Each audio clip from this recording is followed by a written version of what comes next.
अस्सलाम वालेकुम dear student. आज हमारे पास एक स्पेशल क्वेश्चन है, एक स्पेशल टॉपिक है।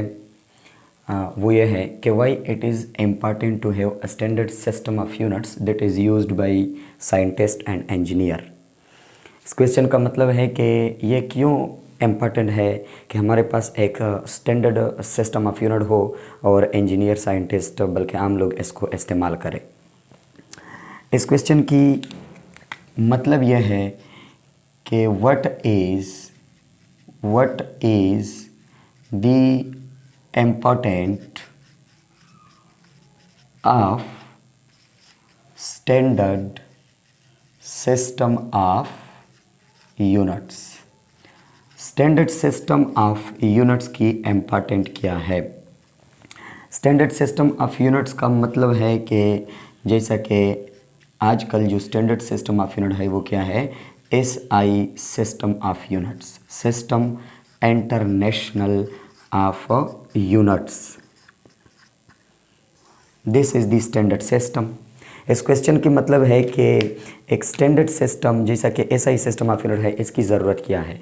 अगर हम ये इस्तेमाल कर लें तो इसकी इम्पोर्टेंट क्या है? मतलब इसको हम अगर इस्तेमाल ना करें तो हमें क्या मसले पेश आ सकते हैं? अगर हम इसको इस्तेमाल करें तो हमें क्या इजीनेस मिल सकते हैं?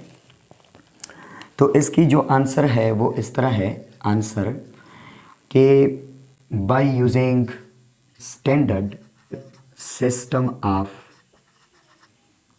Units, scientist and engineer can easily compare, communicate or observe their experiments, observation, numerical result of any experiment, etc. This is one important thing about the standard system of units. By using standard system of units, अगर सारी world में standard system of units को हम इस्तेमाल करते हैं, scientist और engineer इस्तेमाल करते हैं, तो साइंटिस्ट और इंजीनियर जो कि मुख्तलिफ़ कंट्रीज़ से ताल्लुक़ रखते हैं, वो एक दूसरे के ऑब्ज़र्वेशन, एक दूसरे के एक्सपेरिमेंटल रिज़ल्ट, एक दूसरे के एक्सपेरिमेंट के न्यूमेरिकल वैल्यूज़ आपस में इजीली कम्युनिकेट कर सकते हैं, कंपेयर कर सकते हैं, ऑब्ज़र्व कर सकते हैं। कैसे? फॉर एग्ज़ाम्पल, अगर आपके पास स्टैंडर्ड सिस्टम ऑफ यूनिट नहीं है, let suppose for example with no standard system of units, अगर हमारे पास कोई स्टैंडर्ड सिस्टम ऑफ यूनिट्स नहीं है तो कैसा होगा? देन डिफरेंट कंट्रीज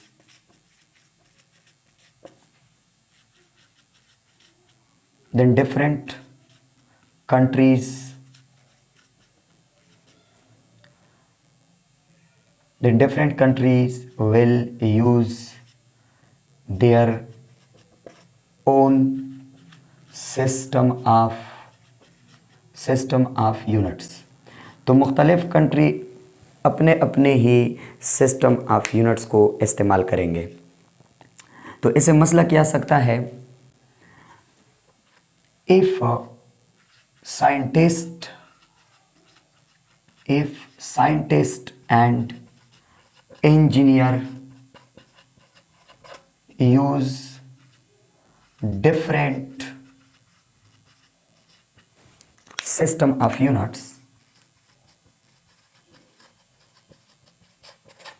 then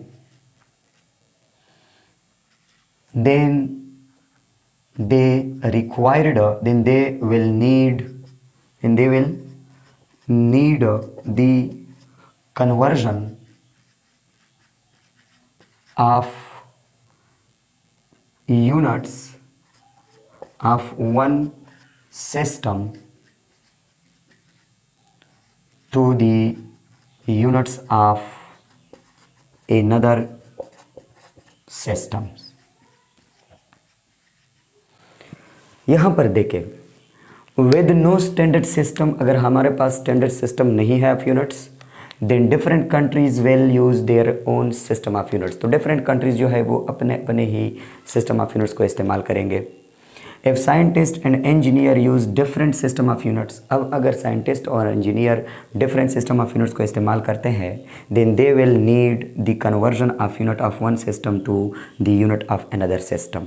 तो इसकी ज़रूरत पड़ेगी कि हम एक सिस्टम में जो यूनिट्स है उसको दूसरे सिस्टम ऑफ यूनिट्स में क्या कर ले, कन्वर्ट कर ले। For example, you calculate work, आप वर्क को, और यू कैलकुलेट एनर्जी, आप एनर्जी को कैलकुलेट करते हो। काइनेटिक एनर्जी है, पोटेंशियल एनर्जी है, जो भी है। लेट सपोज आपने काइनेटिक एनर्जी को कैलकुलेट करना है, तो काइनेटिक एनर्जी, लेट सपोज एक पर्सन है काइनेटिक एनर्जी को जूल में कैलकुलेट करता है, दूसरा पर्सन है काइनेटिक एनर्जी को आर्ग में कैलकुलेट करता है, तीसरा पर्सन है काइनेटिक, इसी बॉडी की काइनेटिक एनर्जी को किलोवाट आवर में कैलकुलेट करता है, तीसरा जो है वो काइनेटिक एनर्जी को फुट पाउंड में कैलकुलेट करता है। मतलब इस काइनेटिक एनर्जी को कैलकुलेट करने, इस काइनेटिक एनर्जी को आप डिफरेंट सिस्टम ऑफ यूनिट्स में कैलकुलेट कर सकते हैं। अब अगर आपने एनर्जी को जूल में कैलकुलेट किया हुआ है, तो दूसरे लोग अगर इस एनर्जी को देखेंगे, ऑब्ज़र्व करेंगे, इसका मुशाहिदा करेंगे, तो पहले वो लोग इस आपकी जो एनर्जी, कैलकुलेटेड एनर्जी है, वो अपने अपने ही सिस्टम में कन्वर्ट करेंगे, फिर इसका मुशाहिदा करेंगे। तो कन्वर्जन में एक मसला ये होता है, कन्वर्जन प्रोसेस में, नंबर एक कि ये जो है डिफ़िकल्ट होता है। डिफ़िकल्ट कैसे होता है? जिन लोगों की प्रैक्टिस नहीं होती कि वो एक सिस्टम ऑफ यूनिट से दूसरी सिस्टम ऑफ यूनिट में कन्वर्जन कर ले, तो उससे ये मुश्किल हो जाता है। दूसरा ये कि काज इन एरर, यहाँ पे आपसे गलती भी हो सकती है, कन्वर्जन के दौरान आप गलती भी कर सकते हो, चांस ऑफ एरर यहाँ पे ज़्यादा है। तीसरा ये कि टाइम वेस्टफुल, यहाँ पे टाइम वेस्टफुल है, यहाँ पे आपसे टाइम भी ज़्यादा जो है वो ज़ाया हो जाता है।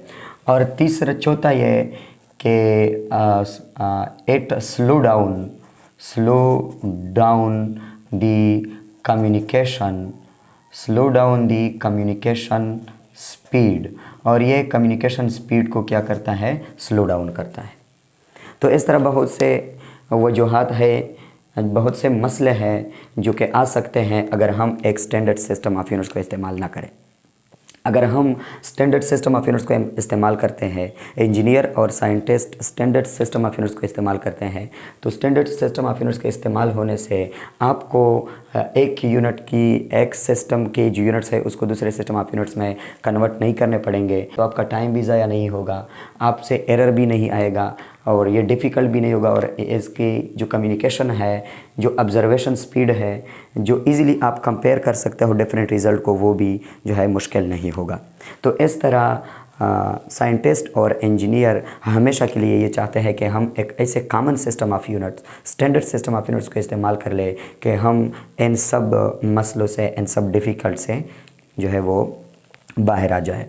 ओके, दूसरा जो मसला है, इसकी हम एक एग्ज़ाम्पल भी पढ़ते हैं कि अगर हम स्टैंडर्ड सिस्टम ऑफ यूनिट्स को इस्तेमाल नहीं करते बल्कि डिफरेंट सिस्टम ऑफ यूनिट इस्तेमाल करते, जैसा कि FPS system, CGS system etcetera, तो क्या मसला आ सकता है? तो इसकी एक एग्ज़ाम्पल है, और वो एग्ज़ाम्पल ये है कि इन 1998 इन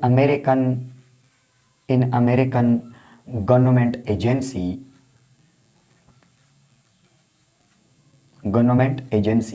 known as NASA launched a Mars climate orbiter on scientific mission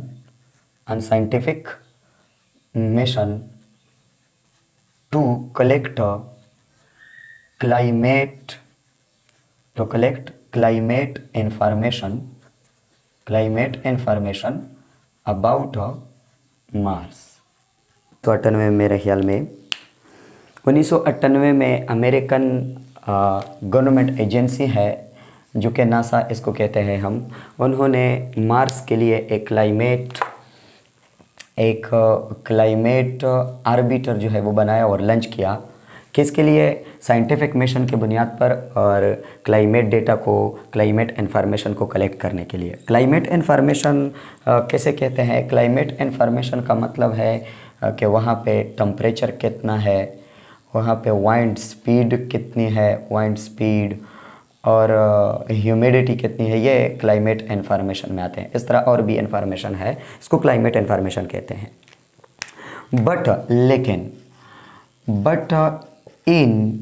but after 9 month, लेकिन 9 महीने बाद, बट आफ्टर 9 मंथ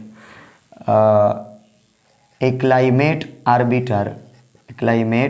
आर्बिटर जो उन्होंने लॉन्च किया था was disappeared, ये disappeared हो गया, disappeared। तो ये क्यों डिसअपियर्ड हो गया? इस पे इन्वेस्टिगेशन स्टार्ट हुआ, इस पे तहकीक शुरू हुआ कि ये मार्स का जो क्लाइमेट आर्बिटर है, मार्स के बिल्कुल करीब था, वो क्यों डिसअपियर्ड हुआ।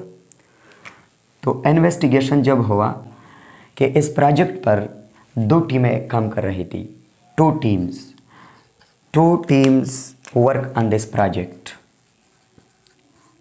इस प्रोजेक्ट पर 2 टीमें काम कर रही थी, but this 2 team use different system of units. यहाँ पर देखिए मेन बात जो है वो यहाँ पर है, this 2 teams use different system of units. One team use CGS system of units, CGS system, and the second team use SI system of units। ये 2 टीमें थे और 2 सिस्टम को इस्तेमाल करते थे। तो CGS सिस्टम ऑफ यूनिट्स वाला जो टीम था, उन्होंने इस क्लाइमेट आर्बिटर की आर्बिटल कैलकुलेशन किए और इस आर्बिटल कैलकुलेशन को दूसरी टीम को जो है वो भेज दिए। और दूसरी टीम ने क्या किया? दूसरी टीम ने ये एज्यूम किया कि ये आर्बिटल कैलकुलेशन तो उन्होंने SI में किया है। तो वहाँ पर एक मिसअंडरस्टैंडिंग, उस आर्बिटल कैलकुलेशन में मिसअंडरस्टैंडिंग आ गई। और ये मिसअंडरस्टैंडिंग इन 2 टीमों के दरमियान क्यों आई? किसकी वजह से आई? 2 डिफरेंट सिस्टम ऑफ यूनिट्स की वजह से। इन्होंने कैलकुलेशन CGS में किए थे, जब उन्होंने दूसरी टीम को कैलकुलेशन सेंड किए तो दूसरी टीम ने ये एज्यूम किया, वो सोच रहे थे कि इन्होंने ये कैलकुलेशन SI में किया है क्योंकि उन्होंने SI इस्तेमाल करना था। तो इस तरह उन्होंने कन्वर्जन नहीं किया, डायरेक्टली उस कैलकुलेशन को आगे जो है फॉरवर्ड किए, तो इस तरह उस कैलकुलेशन में गलती आ गई। तो इस गलती की वजह से क्लाइमेट आर्बिटर जो है वो डिसअपियर्ड हो गया। तो ये एक बड़ा एग्जाम्पल है किस चीज़ की, कि ये शो करता है कि अगर हम डिफरेंट सिस्टम ऑफ यूनिट्स को इस्तेमाल करें तो इससे एक बड़ा गलती आ सकता है। अलबत्ता अगर इन्होंने कन्वर्जन किया होता तो गलती नहीं आती, लेकिन उन्होंने कन्वर्जन नहीं किया और डायरेक्टली एज्यूम किया कि ये तो SI में उन्होंने किया है। तो इसलिए चांस ऑफ एरर जो है वो ज़्यादा है अगर हम डिफरेंट सिस्टम ऑफ यूनिट्स को इस्तेमाल करते हैं। तो इस तरह अगर हम एक स्टैंडर्ड सिस्टम ऑफ यूनिट्स को इस्तेमाल करते हैं तो हमारे पास या तो हमें किसी कन्वर्जन की ज़रूरत नहीं होती, और अगर कन्वर्जन की ज़रूरत नहीं है तो हम एक दूसरे के ऑब्ज़र्वेशन को, एक दूसरे के एक्सपेरिमेंटल रिज़ल्ट को ईज़िली ऑब्ज़र्व कर सकते हैं, ईज़िली कंपेयर कर सकते हैं, ईज़िली कम्युनिकेट कर सकते हैं और हमसे कोई गलती भी नहीं आ जाती। इसलिए एक single standard system of units जो है वो ज़रूरी है कि साइंटिस्ट और इंजीनियर इसको इस्तेमाल कर लें। इसके अलावा अगर स्टूडेंट की बात हम करते हैं, रिसर्च लेवल पर MPhil और PhD के जो स्टूडेंट है वो रिसर्च करते हैं और डिफरेंट रिसर्च पेपर जो है वो गूगल स्कॉलर से डाउनलोड करते हैं और उसको देखते हैं, स्टडी करते हैं। अब अगर सारे रिसर्च पेपर में एक ही सिस्टम में यूनिट्स लेके है तो उसको उन तमाम रिसर्च पेपर को कंपेयर जो तमाम रिसर्च पेपर में जो एक्सपेरिमेंटल वैल्यूज़ लेके हैं उसको कंपेयर करने में इसको कोई जो है डिफ़िकल्टी नहीं होगी। वो जल्दी ही आपस में जो इन्फॉर्मेशन है वो कंपेयर कर सकते हैं। लेकिन अगर एक पेपर्स में एक सिस्टम ऑफ यूनिट्स में जो है वैल्यू लेके हुए हैं और दूसरे पेपर में दूसरी किसी सिस्टम ऑफ यूनिट्स में वैल्यूज़ एक्सप्रेस्ड हुए हैं तो उन वैल्यूज़ को पहले वो कन्वर्ट करेगा, फिर इसको कंपेयर करेगा। तो ये प्रोसेस जो है ये डिफ़िकल्ट भी है, ये टाइम वेस्टफुल भी है और इसमें गलती भी आ सकता है। और ये मेनली कम्युनिकेशन या ऑब्जर्वेशन स्पीड को जो है वो क्या करता है, स्लो डाउन करता है। तो इन सारे बातों का मतलब यह है कि अगर हम इन मसलों से बचना चाहते हैं तो हमें एक स्टैंडर्ड सिस्टम ऑफ यूनिट्स को इस्तेमाल करना है। That's why it is important to use a standard system of units, not to use a different system of units. What is NASA? NASA कैसे कहते हैं? What is NASA?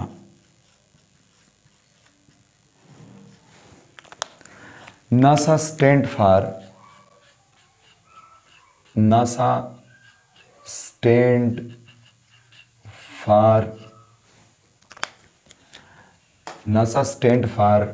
National Aeronautic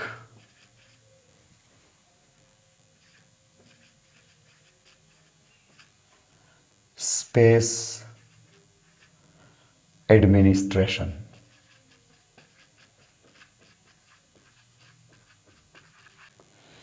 National Aeronautic Space Administration. This is the NASA. What is aeronautic? Aeronautic क्या है? The science or engineering field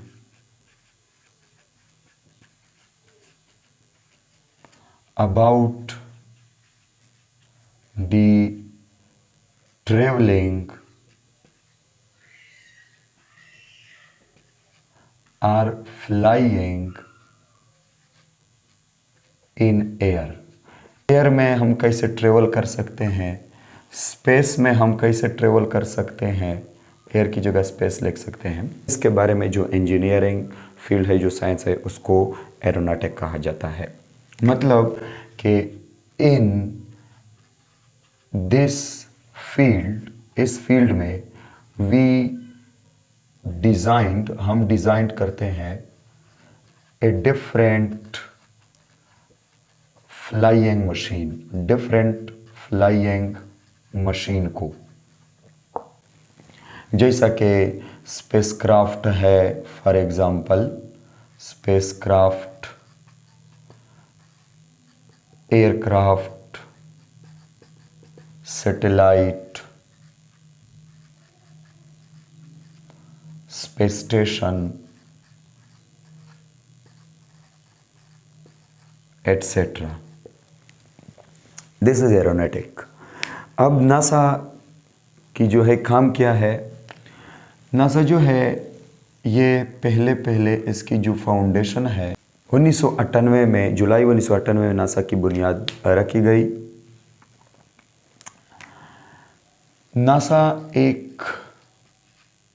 NASA एक American